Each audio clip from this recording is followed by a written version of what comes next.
loose. That does not mean he can't finish the leg lock. Brandon's going to pull him back into his own leg lock. Trying to do a hard counter here. Eduardo rolls out, opts to play his guard. Jumps on the leg. Aggressively. Yeah, very fast.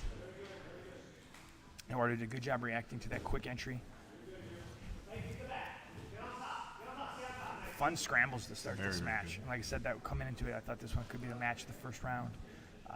They reset towards the center. Both guys showing they're going to be going for subs, which is always what we want to see.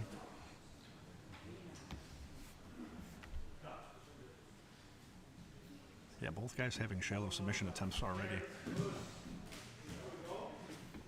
And we're now going for a little pass style. Nice passing right away from Eduardo. Beautiful pass. Gets around that half guard very, very smoothly. Eduardo has a nice crossface underhook position here. He's trying to deal with those frames. Yeah, Brandon doing a very kind of classical no-gi sub-only kind of defense where I think you can see that guard pass a little bit, not use a lot of energy to get to a safe defensive position, as opposed to really resisting the pass and using a lot of energy. Because again, with no points on the board, while you don't want to get past, it's not the end of the world. Eduardo now with this really tight mount transition. Deep mount position. And this is where you see that elite black belt control and pressure. But as I say, Brandon with a beautiful kip to get on top.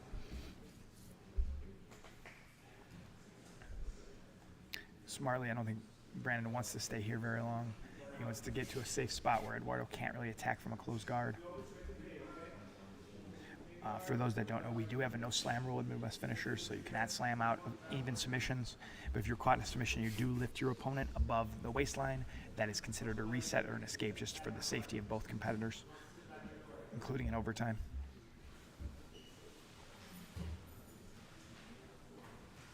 We saw Eduardo with some really nice passing when he was on top. We'll see if Brandon can recreate that as well. Nice little wing chun pass again. Yeah, we're seeing that a lot in competition nowadays. Yeah, it's become a real standard when you're chaining your no-gi knee cuts with that wing chun.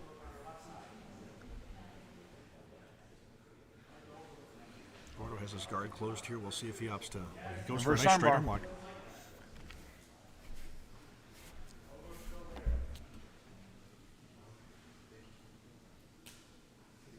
Eduardo really digging that right arm in to try to get the arm again, and I think it's a smart strategy. Interesting. Brandon being just basically trying to take that away by picking Eduardo up. It's very hard to play those type of submissions when your opponent is standing. Brandon has his right arm across the hip to put pressure inside.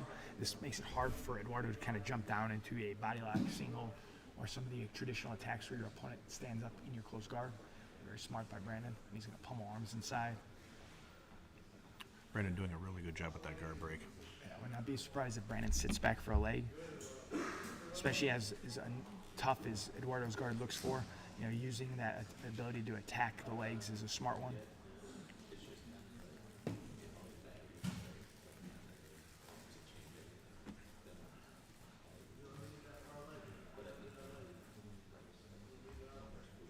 Brandon trying to work his knee cut here, dealing with that low knee shield. Eduardo back to that close.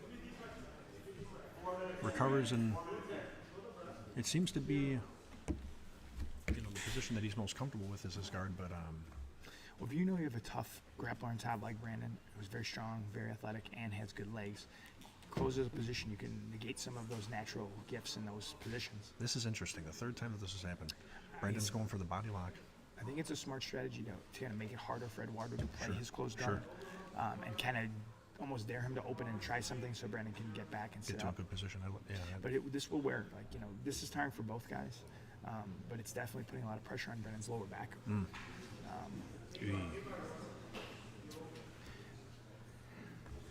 Asherdarmo in Eduardo's corner calling for the K guard.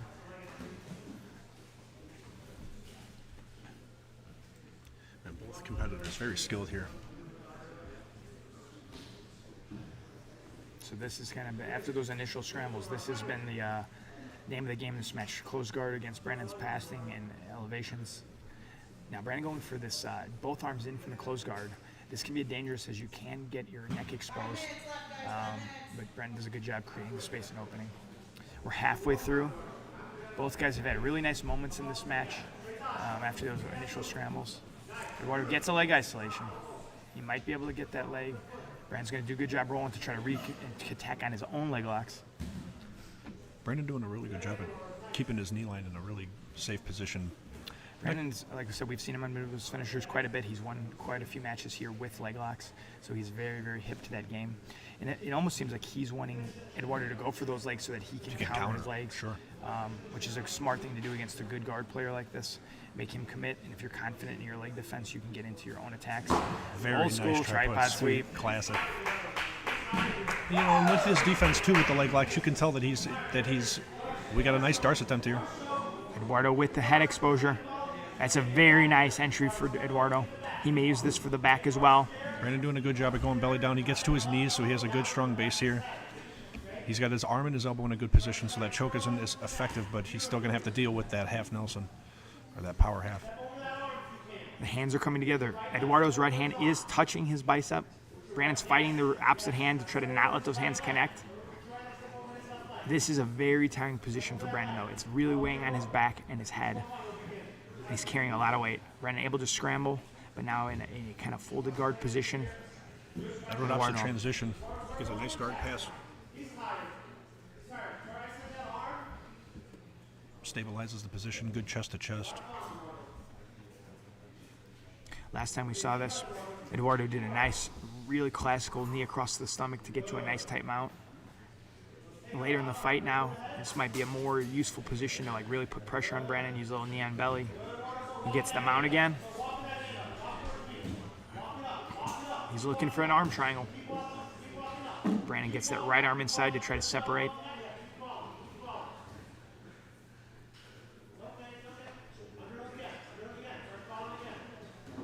Brandon does a good job escaping. Framing on those hips, really, really creating some good space. But Edward doing a really, really good job about getting right back to a beautiful passing attempt. Yeah, he didn't let the roll happen this time. He gave up the mount to keep his position, which is obviously a great strategy, especially as Brandon might be a little bit more tired as we're later in the match. The explosiveness starts to wane slightly.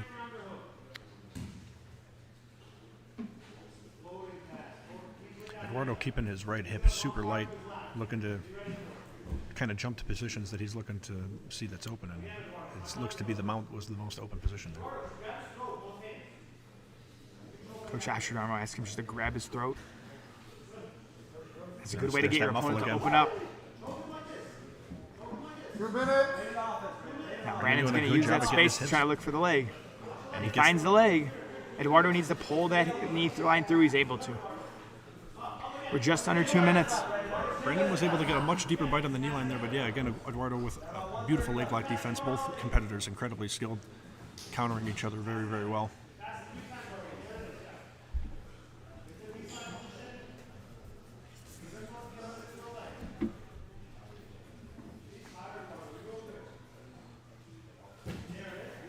Nice side-to-side movement by Eduardo to start creating those angles. And just because you didn't pass in that situation does not mean it wasn't effective. It creates a big reaction from the bottom player. And 8.5 minutes into a match, that is a tiring movement for Brandon. So that's smart strategy for Eduardo, even if you don't get those passes. Especially wear out the core. Wear out that lower back.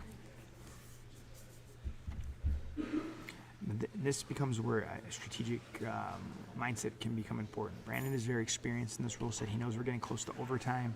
He may just want to be putting him in positions where he has time to hang out before overtime. Eduardo looks to be trying to go for this head and arm. He may have it. He has a bite on the neck.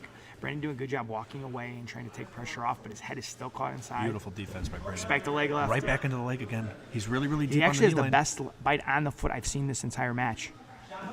Let's see who he puts the foot on the hip. He should be able to generate a lot of leverage here. Eduardo looks relaxed. But he looks very little wins. 30 seconds. This could be the match right here. The foot has slipped. I think Brandon just kind of relaxed and realized he lost it. He's just going to keep his legs connected and probably relax unless Eduardo leaves his leg there. Brandon goes for an inside heel hook. It's a legit threat. But there may not be a lot of time left to get time left. Brandon just kind of relaxing there, realizing we're about to go to OT. Smart by Eduardo coming out. Smart by the end. Smart by the end. So here we go, OT. We're giving Eduardo the choice as he was obviously dominant as that match went on. Excuse you. Eduardo going for the back. Again, first time seeing Eduardo under EBI rules. From his grappling pedigree and from what we've seen, I expect nothing more than really, really good back control. He's looked great technically in this match. Very impressed by his jiu-jitsu. We'll see if Brandon's experience in EBI can come to play here, though. He does have a lot of EBI experience. He's able to get the head free. He needs to get that inside elbow, the left elbow, across the center line. If he does, that's an escape. It looks like he's more trying to just get some ride time right now. Trying to really control the position. That was a really good readjustment by Eduardo. Brandon had a good back misalignment. He was able to pull him back into an attack position. He seems to be opting to lock the body triangle on the bottom side.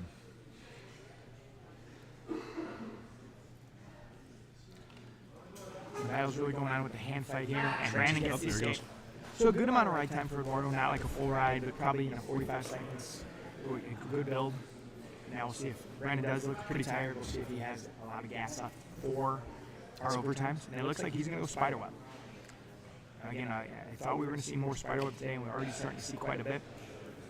Do you think that he's, do you think that he's, looking for the quick submission? Do you think that he wouldn't be able to get the right time? I just think you're advantage? going against a very high-level black belt like Eduardo. Sure. I would imagine, not as much EBI experience, I'd imagine he just feels he's going to have either just a better armbar or he's going to have more advantage in He looks very, very skilled here. Yeah, this looks very, very nice. But Eduardo does a really, really good job of getting to his knees, creating a really, really strong base. There's the escape. Very nice escape from Eduardo. So very, very good defense by both guys. I would say Eduardo has a slight right time advantage after our first OT. But again, no one's way ahead, so there's going to be these overtime rounds are going to keep going. Eduardo again. He goes to armbar now. Brandon may have given him a good idea. I actually like that idea. Brandon used a lot of arm power trying to pull that arm across, and his arms are tired. So going right into that armbar after that is a smart strategy. Immediately right into a strong grip break. And Brandon gets out of Beautiful the way. scramble from Brandon. Now that is the problem with the armbar. Brandon being an experienced EBI guy, he was able to pull that armbar quickly, and has a very, very short ride time, maybe 10 seconds, maybe not even. So if Brandon gets a good ride this round, he is now going to be ahead in that sequence. Yeah, that was beautiful awareness. That was fully extended. He was able to get out of that position.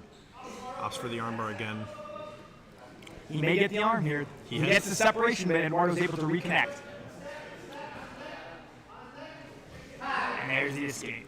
So after those two overtimes, you have to be very close in ride time. Brandon probably got a few extra seconds built up that round, but it is very, very close as we're going into our last overtime. Do you what do you think is the better strategic option here, Jeff? Do you think that it would be better to go for the right Go time? for the right time. Sure. Neither guy has really gotten that close on the submission, Sure. so I'd opt for back and go for the ride.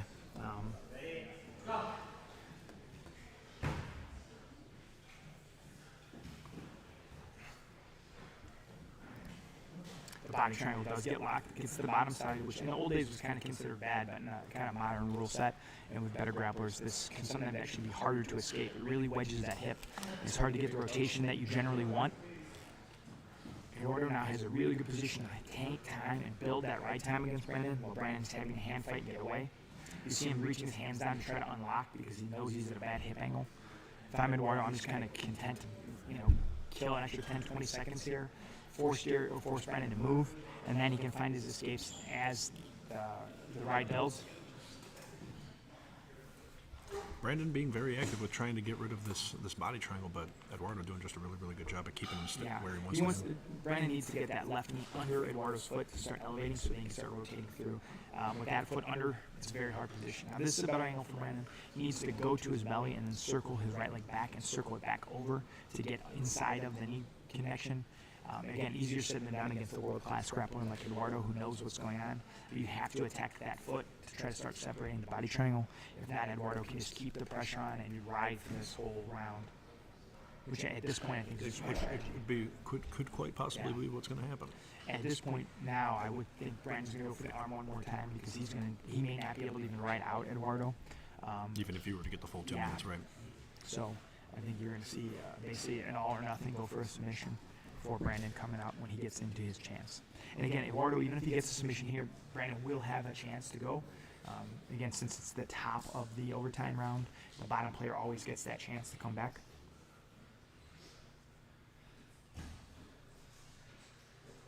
it's kind of interesting. You're almost watching Eduardo kind of learn the EBI strategy in more real time, deciding to go here. In the first 2 rounds, he really went for subs, and this time he's really smart. And there's a full 2-minute ride. So Brandon's going to probably need a sub. A full ride may just even it out. But if I were Brandon, especially being this tired, I'd go for the finish here. Yeah, I think you're right. I don't know the number exactly, but my guess would be is that if he had the full 2-minute ride time, that it still wouldn't add up to the control time that Eduardo has. But he's looked good with his armbar attempts. He likes the armbar. And he gets the arm. Can he Wow. hold it? And Eduardo pulls Beautiful out. defense, man. This is What a one fight. of the best Very, attempts. very fun. Like I Great said, when I fight. saw this on the schedule, I thought this would be a fun match. It lived up to it. But Eduardo Avelar will be moving on into our semis after a war.